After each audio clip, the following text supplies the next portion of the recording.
We are going to get right into the Perpetual Wealth Code today, but before we do, I have to share a little story with you. Years ago, when I was in chiropractic practice, a patient came to me and he said, I injured myself at work. So we fill out the appropriate workman's comp claim and everything. Well, 3 visits later, he comes back, he says, really, doctor, I didn't do this. This wasn't at work. It was actually at my house.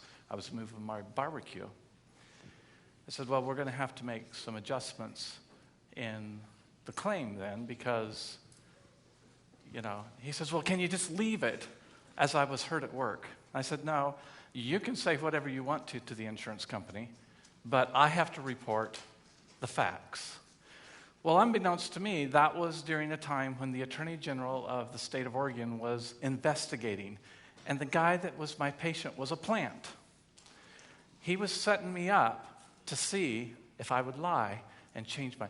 Well, at 5 o'clock on the news, 5 o'clock news, there were 5 chiropractors and 2 osteopaths that were arrested that had changed maybe or altered their notes. And they were arrested, and that changed the history of chiropractic care in the state of Oregon. We went from being able to help a patient get well to only being able to see a patient 12 times in 30 days, and then their care period was over. I was so thankful at that point that my parents had instilled me the value to always tell the truth. Now, like Michelle was saying the other day, sometimes you don't have to tell all the truth at the same time because it can be confusing to people. And so as we go through the Perpetual Wealth Code, part of what it's going to appeal to some of you that are beginners, but then there's going to be some more advanced strategies. When Michelle was talking about the letter A the other day, sometimes it actually says its own name. And what does it say when it doesn't, Michelle? Ah. I always ask her because I'm not a phonics person, okay? And so we're going to go over the A and the A today and maybe even a little bit further because sometimes A is silent, isn't it? Okay. So let's get right into this. Now, we have some handouts, don't we? Great. Let's get those handed out, because we're going to be looking at some numbers on an illustration. Now, we work with some really, really good companies. I'm proud of every company that we represent, and I own every product that we sell in our office. This happens to be with one of those companies, but I could have written this policy with any of them, and I would have been happy with it if it was mine. And as you look at this, I want you to first pull out the white page, which is behind the yellow one, because we're going to learn how to read an insurance illustration. Now, we saw some of these in Gracing's presentation the other day, in John's presentation, and in my presentation, but this is a different one. And we're going to start out on the left-hand side of the page. And we're going to see that this person is going to be 46 at the end of this year. Do you see that? Everyone with me right here? The next column is the year that the contract is. So we're in year 1. The next column is the annualized premium payment. What is it? Tell me, someone. Louder, please. Thank you. So we're all tracking here. The next one is the annual dividend. How much is the annual dividend altogether? $392.76. Very good. And the net annualized outlay is what? $30,000. So the premium and the net annual outlet is the same here because this is coming from the client's pocket. This is coming from your pocket to pay this policy. If you weren't paying for this, but you were letting a dividend pay for it later on in the years, then what would happen is this number would be lower than the premium. Make sense? The premium never changes. Why doesn't it change? Because it's a whole life product. That means the whole entire time you're alive, you're going to pay a premium for this, either out of your pocket or from the cash reserves of this policy. Make sense? Okay. And if my voice is a little scratchy today, I woke up kind of like Mr. Gruff this morning. So the next column is end of year cash value. What's the cash value here? Very good. The next column is death benefit. We could call that face value because face value is what it is before you die. After you die, it becomes a death benefit, okay? So those are the synonymous terms while you're living, okay? So the death benefit here is how much? Very good. Now we get into two columns to the right, and this is the internal rate of return of this policy. So we've got two columns, one for the cash value and one for the death benefit. So if you look at just the premium paid this year versus the cash value, and you figure out that internal rate of return, it's actually negative this year. Why? Anyone can tell me? Nana, say it real loud, please. It's buying insurance. You are buying a product. It's like buying a house. You put 20% down on the house. You don't own it. The bank does. Okay? But every time you make a premium, guess what? You own a little bit more of this policy. That's the paid up insurance. And the paid up insurance is a direct reflection of your cash value, or vice versa, I should say. Your cash value is a direct representation of your paid up insurance in this policy. Now, God forbid you should die after making your first payment. What is the rate of return on your death benefit? That's pretty cool, isn't it? That's protection. That's what we buy insurance for in the first place. Now, over time, go ahead. Just that cash value Is a direct reflection on how much paid up insurance you own in the policy. So if we're comparing this to real estate, Brenda, that would be how much equity you have in your house. So in life insurance, we can kind of say that paid up insurance is your equity. And if you go to the bank to get a home equity line of credit, they don't cut off your your garage and don't let you use it until you pay the loan off, do they? You get full use of your house, but they give you the money for how much equity you had in the house. Same with the policy. When we take a policy loan, and this is the beauty of this whole idea of using participating whole life, is that when we take a policy loan, they do not cut off the use of the policy. We get still full use of it. We get the rate of return inside the policy. We still get participation in dividends, and we still have a death benefit. So, Tom? Yes. Could I say something? Absolutely. Here? I just want to point out, a lot of people ask us, what's the very best rate of return I can get on my policy? And if we look at that number over there, we see the very best rate of return is for you to buy that policy in the first year and die. And we don't recommend that. But just so you know, that would be the very best rate of return. That's a huge rate of return, okay?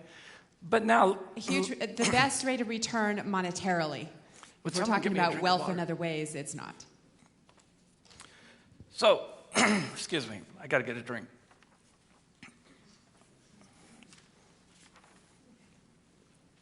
Thanks, son.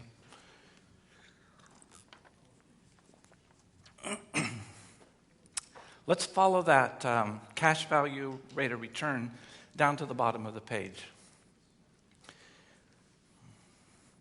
What's the number at the bottom of the page when he's 67?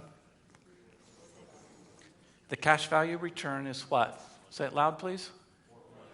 4.24. That's a rate of return without taxation. Now, this company has actually published a document that said to get that 4.24% rate of return, if you were buying something other than life insurance, like you were buying an investment in the open market, you would have to earn a 7.25% rate of return in the open market because of taxes on that. Now, you wouldn't have a death benefit with that investment, would you? What's your death benefit at age 67 here?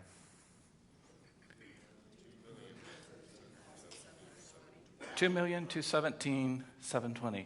So that's why I say wealthy people always think both. I want that death benefit, and I want that return. And we're going to add a third component to it, because I also want to use this money and make more than 4.24%. And so that's what we're going to show you how to do today, because that 4.24% is yours to keep, regardless of what we do, as long as you're paying your premium. You see, you don't need life insurance to do the Perpetual Wealth Code. But why do you want to throw away 4.2% and $2.2 million for your legacy? I don't want to do that. So let's get going. Let's go back up to the top, and let's pull out your yellow sheet. And Michelle's going to walk along this with you, and I want you to fill it out, because this is so critical. If there's any magic to this, this is what it is, and you're going to perform it. Nobody else is going to do it for you. We'll coach you, we'll guide you through it, but I'm not going to write your checks for you, and nobody else is either, unless you've got a great bookkeeper. So learn very well. We'll help you, we'll guide you, we'll tell you along the way, we'll tell you if you're getting in trouble. That's what we're there for. We want to be your mentors. We want to make sure that your bicycle doesn't crash before you have your balance, because that's not good for us, it's not good for you, and it's certainly not good for the insurance companies. We want this to work for you. We want you to win.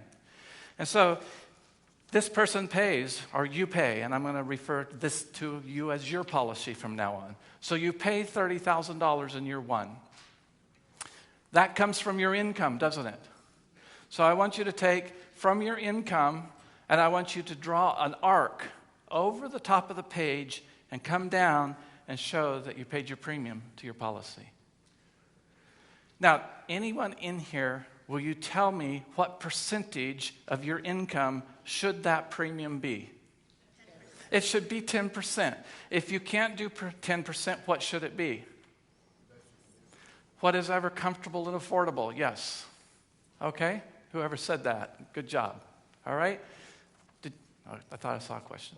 So, this has to be affordable and comfortable for you, because if it's not affordable, you can't do it. And if it's not comfortable, you won't. This happens to be $30,000 because that was my first premium. And I was 45. At the end of the first year, I was 46. That's why we use this. So, now let's take and see what the cash value is because of that. Someone shout it out for Michelle to write it down.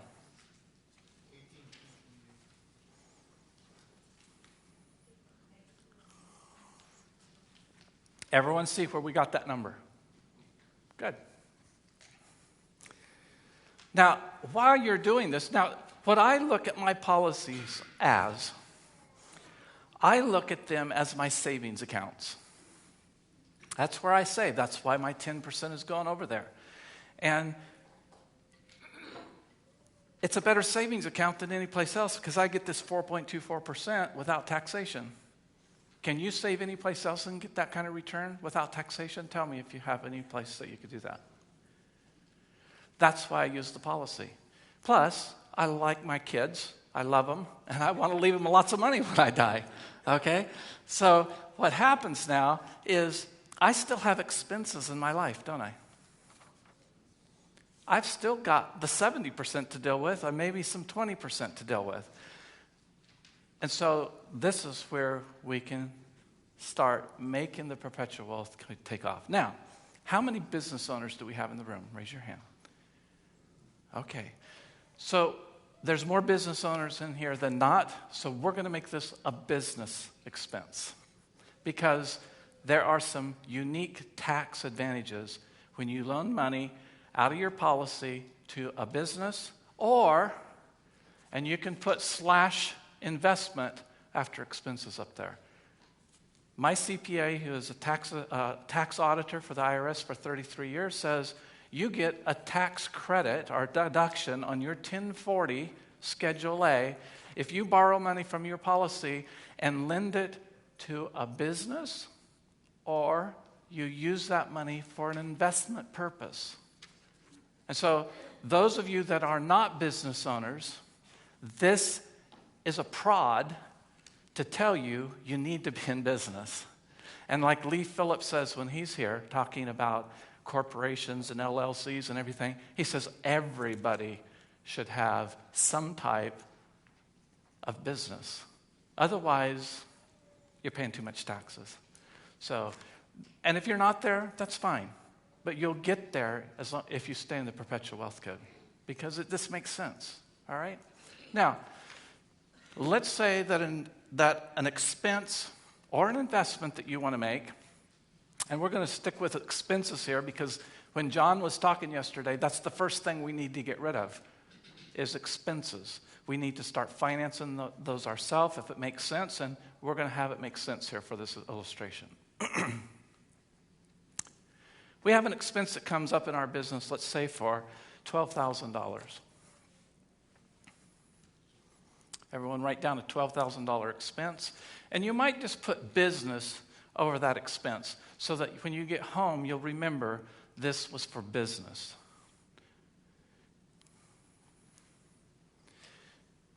You have a choice now. Most business owners that I talk to, and I myself, would pay for that $12,000 expense directly out of business income, wouldn't we? And that's okay, because that's the way we have to do things. But you have a choice now. You have a choice because you have $18,328 over there earning an internal rate of return, whether you leverage that money and use it to pay for that expense or whether you just let it sit untapped, unleveraged in the policy. So draw down from that 18,320 over diagonally and say that's still earning an internal rate of return and dividends. Because that's your paid up insurance, and that's what the insurance companies pay you a dividend on. And you also get an internal rate of return just for paying your premium on the guaranteed side of the policy. So which money do you want to use? The money that's earning interest or the one that isn't? Because if you use the $12,000 in your income over here to pay for that expense, do you ever earn interest on it again once it's spent? It's gone. It disappears. And what do you have to do to get it back again? You have to go generate it again. This is the beginning of free cash flow. This is what I learned reading Warren Buffett and Jeff Bezos' shareholder notes. This is the slide I gave in my presentation. We're not after profits here. We're after free cash flow. If we do free cash flow, we can blow up the profit margin industry. That takes us out of the rat race that we talked about and helps us to become managers of our own money, and we get to keep that 2% that's putting 80% of the profits into someone else's pocket. So now, we're going to suggest that you not take that $12,000 out of your business checking account to pay for that expense because you'll earn 0% interest on it. We're going to suggest that you borrow against your policy $12,000 and put it in this middle column called the money manager's account. And above that money manager's account, I want you to write your name right now. Because who is the money manager? Very good. So from now on, you refer to that account, which is just a simple checking account at the bank you're already banking with. You refer to it as Mary's money manager's account. Do not call it a bank. The bank will go ballistic on you. It isn't a bank. It's a money manager's account.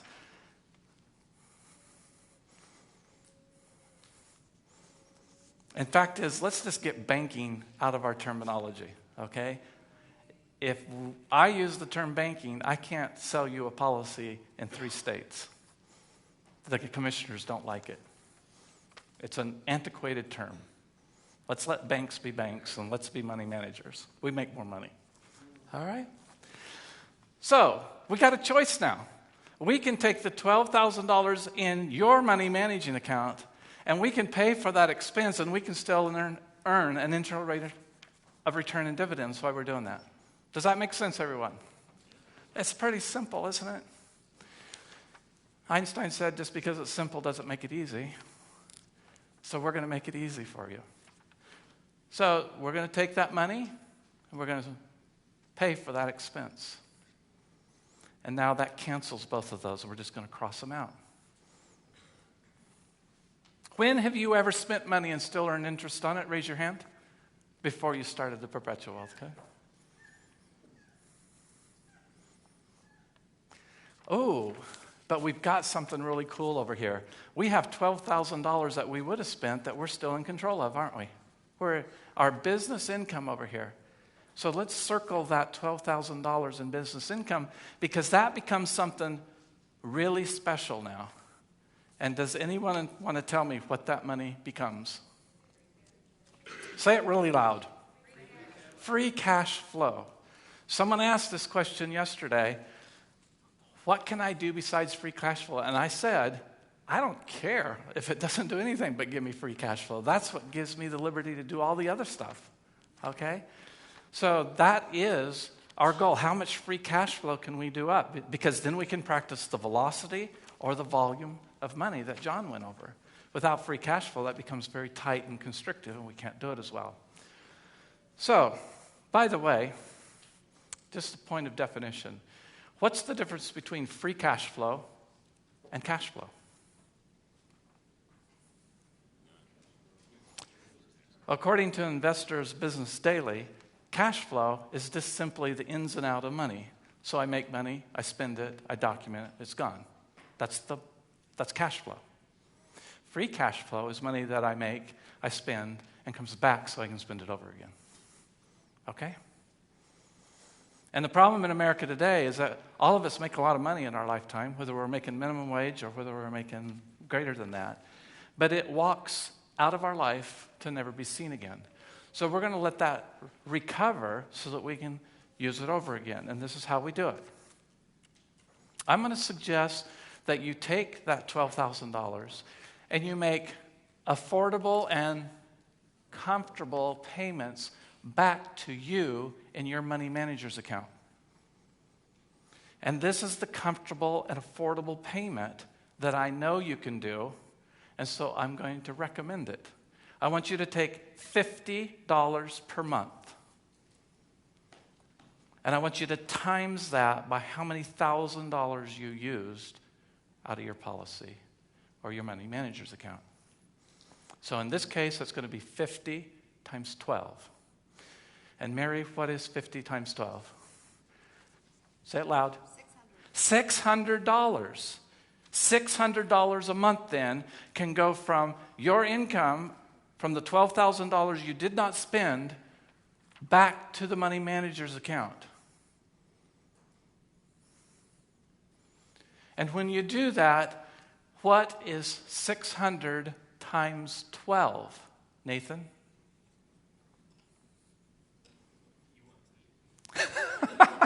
Oh, I should have given a calculator out here. Terrell, what is 600 times 12? $7,200. Thank you. I didn't mean to put you on the spot, Nathan. That's just saying if you're engaged.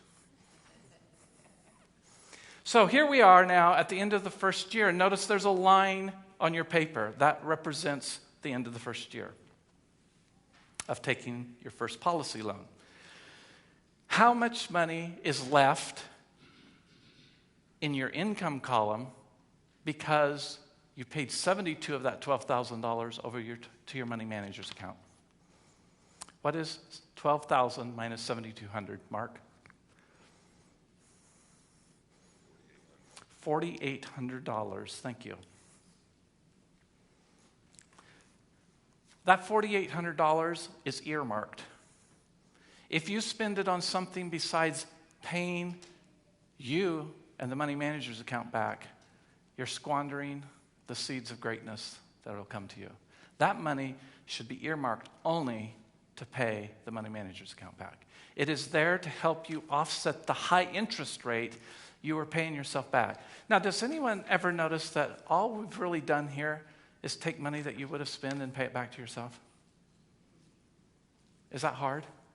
Is it easier to write a check to yourself every month or easier to write it to a creditor?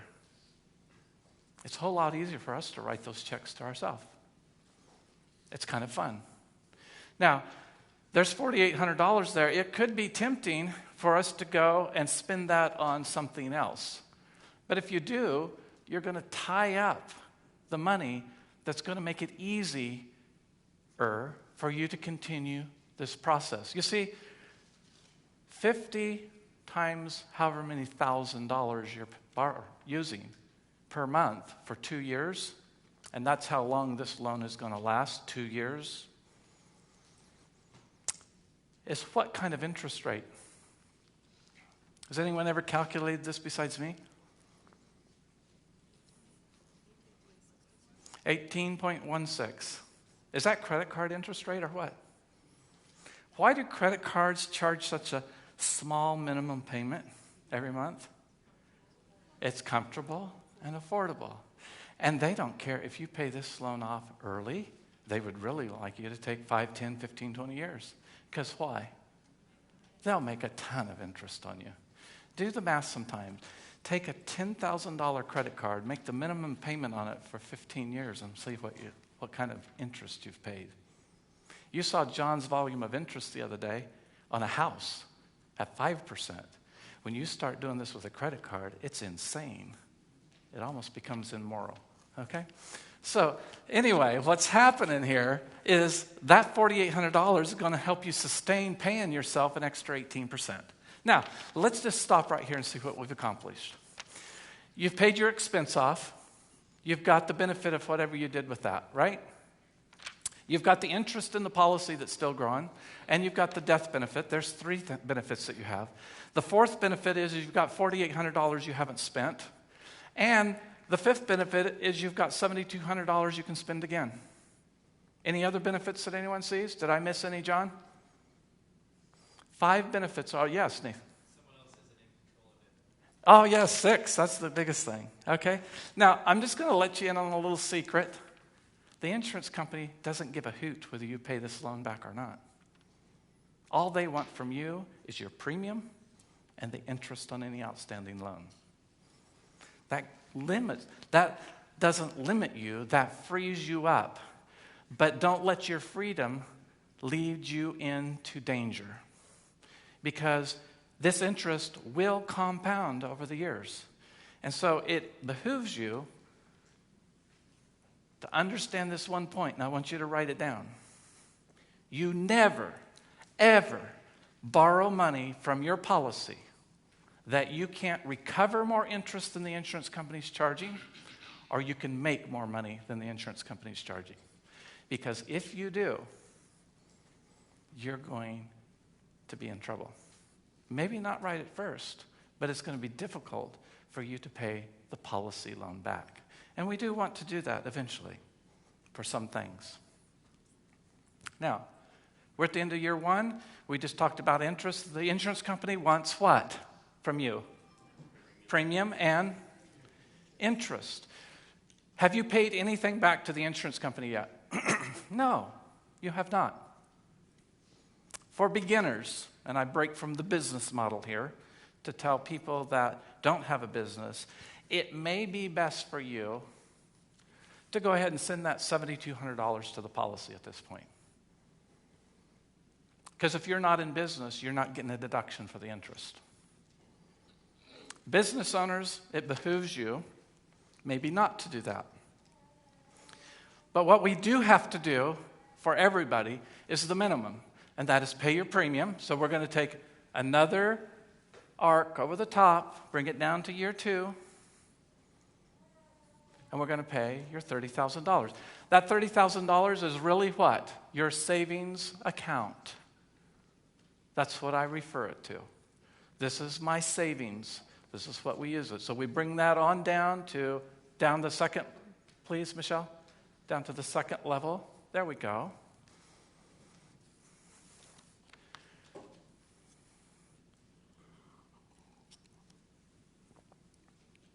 And if you do not pay the interest out of your pocket at this time, the insurance company will add it to your loan balance. Now we've got something that Einstein said never let happen. And that is the eighth wonder of the world. That is compound interest working against you. So you've got the money to pay that interest. Very simple. It's in your money management account. And we're going to just say it's 5% because that's an easy number to figure. This company actually uses 4.4 right now. Some companies are 5.1. Some companies I don't represent are 8. But, you know, we're just going to say 5 because it's easy. So what is 5 of $12,000? 5%. Say it loud. $600. Oh, do you see why I used $50 payment? That's 1 month's payment back to yourself. We've got the interest the first month, so we've covered our bases. Now, years ago when I saw that, I mapped these payments out on a graph and a chart. Has anyone ever heard of a Fibonacci pattern? What is it, Carla? Say it loud so everyone can hear. Louder. It's a numerical pattern based on what? Where it doubles over on itself. Yes. Fibonacci was an ancient who studied rabbit reproduction. Okay? And he saw that if you had, they would replicate in a certain pattern over generations. So if you start with 0, there's 0, and the next number would be 1, and the next number would be 2, but then the next number wouldn't be that, it would be 2 plus 1. That would be 3, wouldn't it? And then the next number wouldn't be just 4, it would be 3 plus 2, which would be 5, and then the next number would be 5 plus 3, which would be 8. When we map these payments out, it creates a beautiful Fibonacci pattern. That's a natural occurring number. I think it's a God-created number because the Fibonacci pattern appears in sunflower growth. It appears in conch shells. It appears all over in nature. In fact, do you know why a 3x5 card is 3x5 mark? It's a Fibonacci pattern. The Greeks use it in their architect. It is all over the place. We walk through Rome. It's all over in their architect. It's the Fibonacci thing. It's a natural God-given pattern. I love it. So $50 per 1,000 is a Fibonacci number. It's a perfect number. I just kind of stumbled onto that. So the reason I did it is 1 month's payment will pay your interest. Okay? Now, what happens here is we're going to take that from your money management account. So that leaves you how much money left in your money management account? $6,600. That's 72 minus 6. We send that over to pay the interest to the policy. We've paid our premium and we've paid our interest to the policy. That still leaves us with $6,600 in our money management account, $4,800 in our income column. And now what? What is the cash value in the policy in year 2?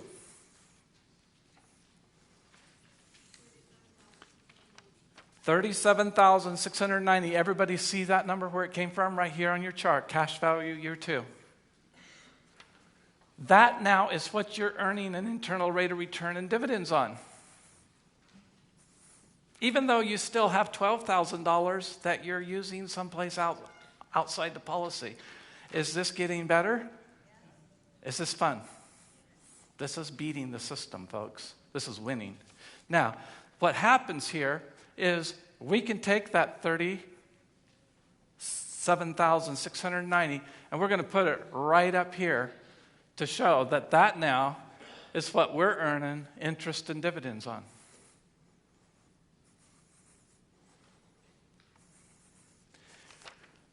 But we've already used 12,000 of it, haven't we? So what is left that we could borrow from the policy at this point, Stuart?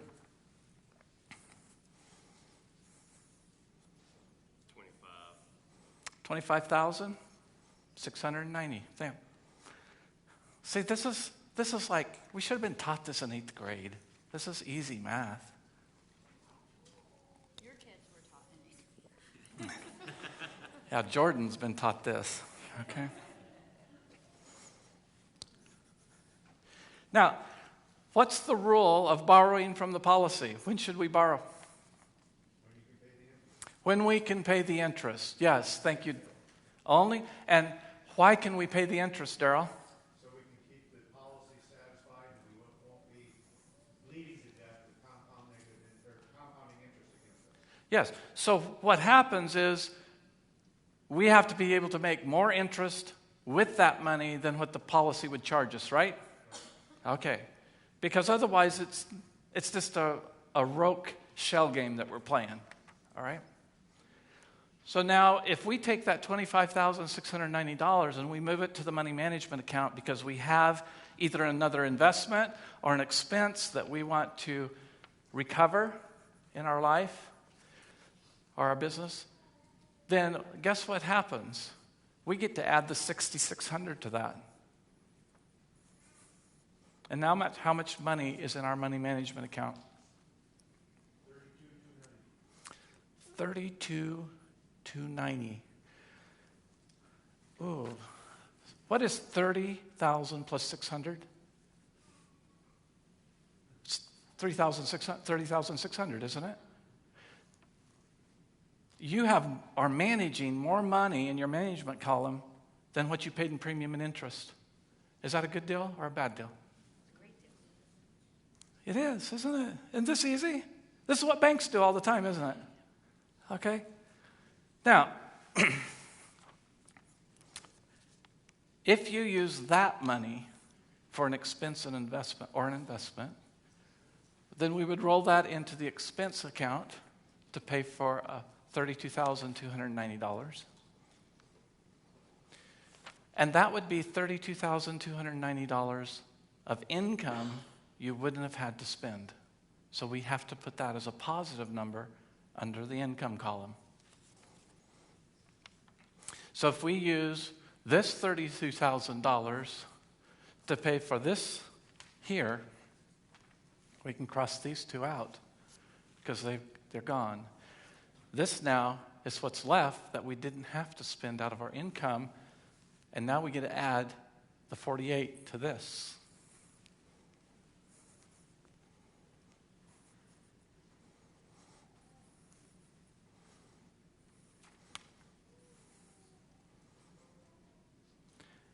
What is the money in that column right there, that $37.90? What is that for? I couldn't hear anybody. Pay who back?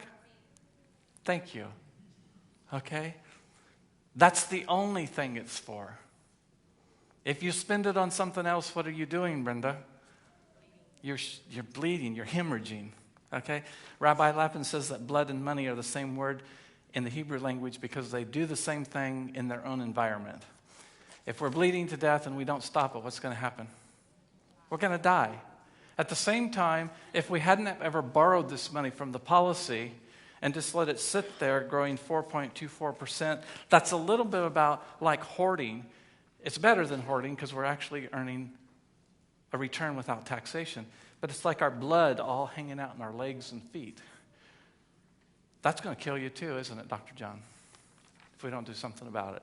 So we want to keep this money flowing because money's called currency for a reason. It has to circulate. And if it's circulating under your control, then you're winning. If it's circulating under someone else's control, you're not winning nearly at the pace you would if you would take control of it. And fact is, you are at risk to losing a lot. Now,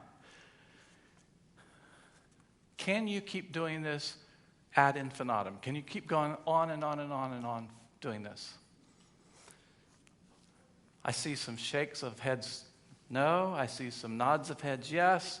And I want to ask you, Mark, why is it dangerous to think that we can keep doing this perpetually? Because you want to make sure you can afford those policy premiums. The policy premiums and what else? Payments. Those interests. So I jokingly tell people when we get to this point, I've got $1 million I want to loan you. What should be your first question, Mary? And can I afford it?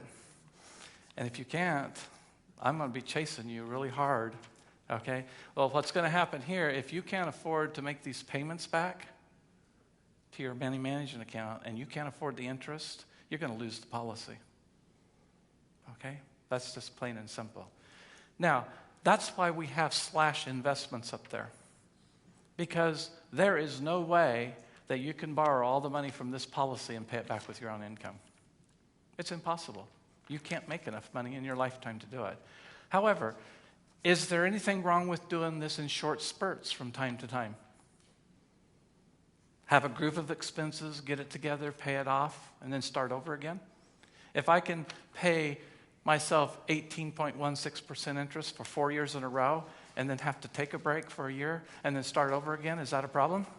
I didn't lose anything like the stock market in between. I didn't lose 42% or 80% like somebody said. I'm not starting over, am I? And so if we'll just discipline ourselves to make sure we never borrow more than what we can pay back, David, comfortable and affordable, this is a great, great way to multiply your savings and your capital. Now, when I first started this, I was taught that all you had to do was borrow it and pay it back, borrow it and pay it back, and it'd grow like magic. And it took me about 6 months to figure this out. It doesn't. You can get yourself really deep really quick. This is where the discipline, the 3 Ds, desire, determination, and discipline, this is where it comes in. You've got to be careful. Now, at the same time, we don't want to be all gloom and doom here. What happens if I can't make those payments in a 2-year period of time? Is the world going to come to an end? No. Who's controlling this? I am. You are. So let's say that you're in this 2-year payback period. And man, Lorraine, the practice just has a bunch of uncollectibles this month. And cash is a little tight. Do you have to make that payment this month? What can you do? You can make a smaller payment, or you could even skip it for this month, couldn't you? But what are you going to do? You're going to tack it on to the end of the schedule because you're not going to cheat yourself, are you? Okay? Isn't this neat? Yeah. This is the perpetual wealth code. It works in real estate, it works in investing, it works in everything that you want to do. It works with small amounts of money, it works with huge amounts of money. It's just beautiful. Now, we got $37,090. We're going to make one payment this back every month, but it's going to have 2 loans involved in it. Because we haven't paid off the first year's loan yet, have we? That's a 24-month period loan. We've only paid 12 months of it. So we know that we're going to pay $600 a month because that's the second half of the first loan. Please, someone do the math. John, do you have your calculator? Tell me what $50 on 37.09 is going to be, unless someone else can do it before you.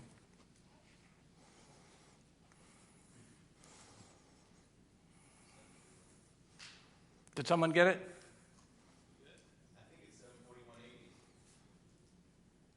We'll just make sure. That way everyone's got it written down exactly right.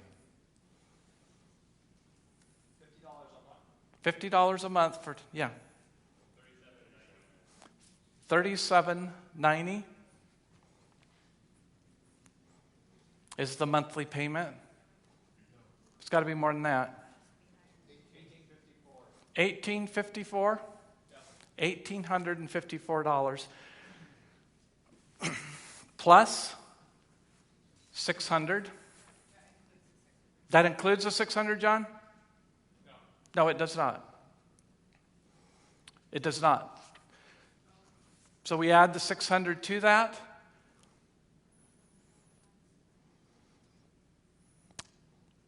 Tw- 2454. What is 2454 times 12?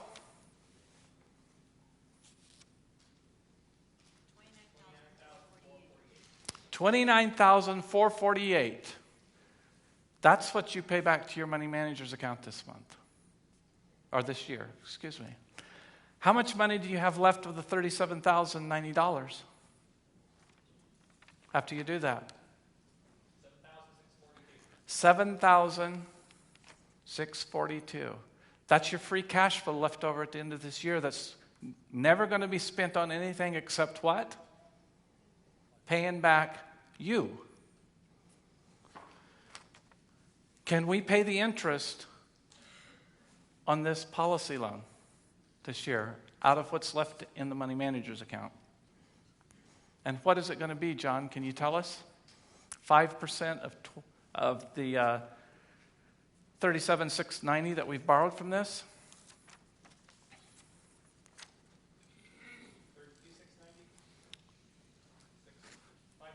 37,690 is what we've borrowed at this point.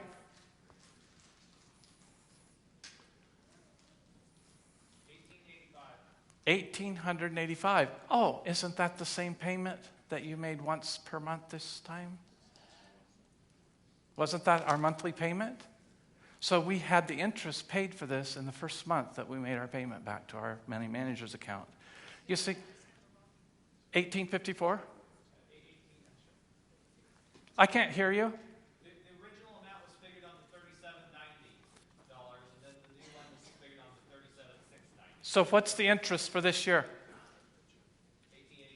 $1,885. Okay. The other payment should have been $1,885 too, if we're working on that number.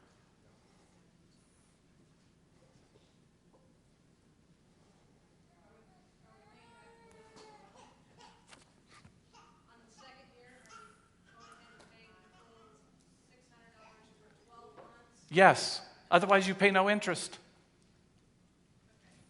Then If I you got- cut it short, when you just pay $7,200 back, you've just played a shell game, Brenda. Yes.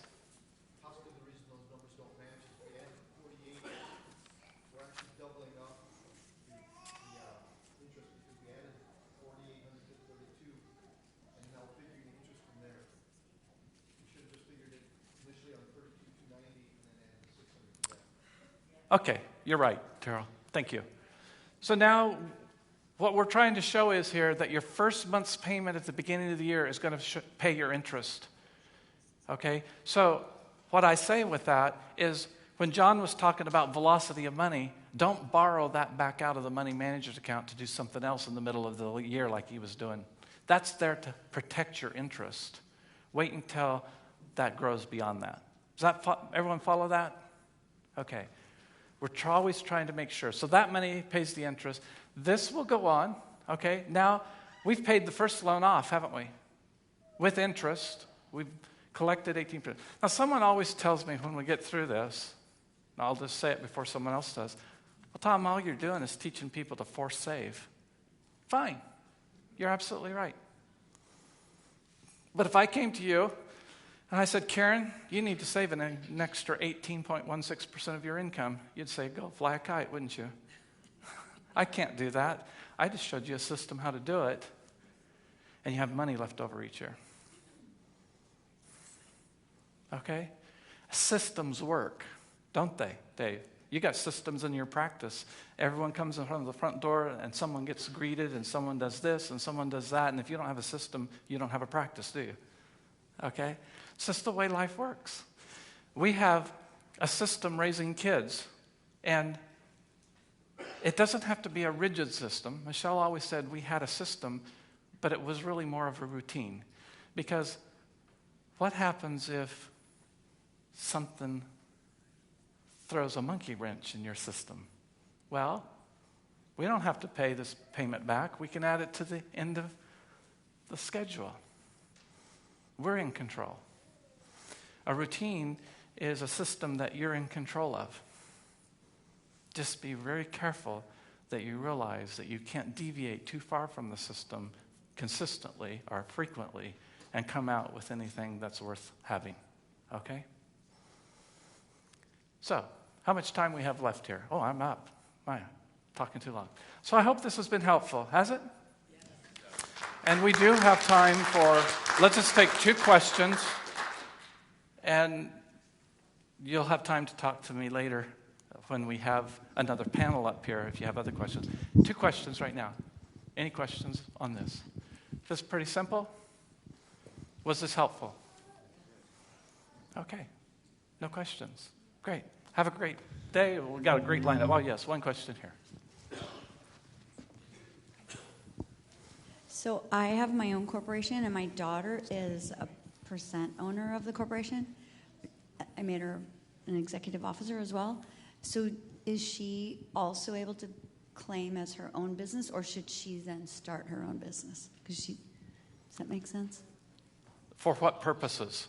She's an officer of my Sure. business. So I don't understand the purpose of why. So just a little further explanation. For being your own in business for yourself, there's more advantages. So she's an officer, so then she should. So the corporation is going to get the deduction. Whoever owns this policy, this interest that we added up in the column over here, those become personal tax deductions for you if you did this business-wise. But it's whoever owns the policy, not the business. Okay, thanks.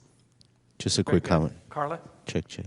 Or, Oh, just a quick comment, Tom. I figured out what I did wrong. So the 37,090, to get the correct amount of payment to the money manager account, I divided it by 50. What I needed to have done was divide 37,090 by 1,000 and then multiply that by 50 thanks. to get the correct 18%. Yes. Go ahead, Carla. Okay, I have one back on the illustration.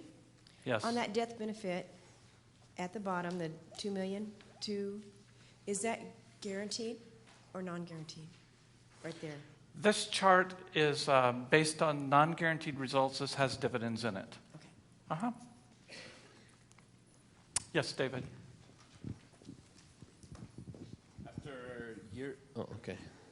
After year 2, when you have $29,000 in your money manager's account, wouldn't it make more sense to pay the whole thing back at that point, unless you're reusing that for the following year?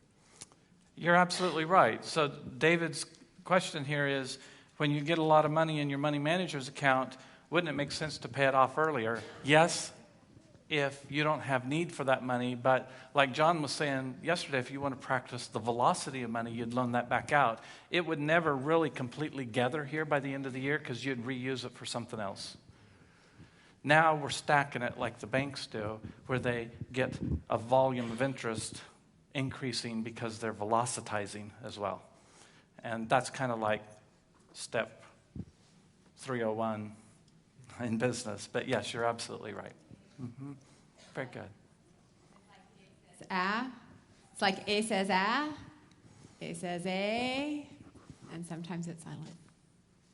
Also, I just wanted to make a quick comment. Carla asked if this was including dividends or asked if it was guaranteed or non-guaranteed, which brings up a really good point. Tom put this together as an illustration so we could go over the Perpetual Wealth Code. Whenever you're purchasing a policy, you need to be able to see the entire policy.